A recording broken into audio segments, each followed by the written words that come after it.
Sveiki, gerbėmieji komersantai. Šiandieną pasimokysime, kaip įtikinti iš užsienio atvykusius svečius, jog tai, ką jūs parduodate, yra tikrai gera kaina, tikrai labai viskas protingai apskaičiuota.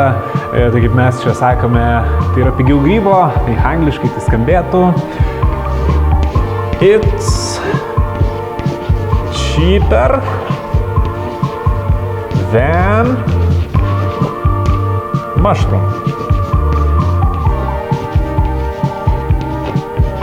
Taip, it's tai, cheaper, pigiau, than mushroom. Nei grybas, pigiau nei grybas, pigiau grybo, cheaper than mushroom. Taip, pigiau grybo, žodžiu, speak.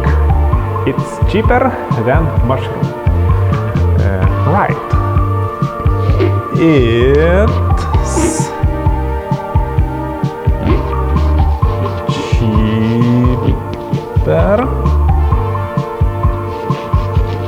than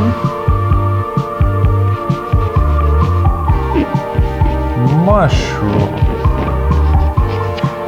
Taigi tokia ta pamokėlė būtų komersantam. Sėkmės pardavimuose.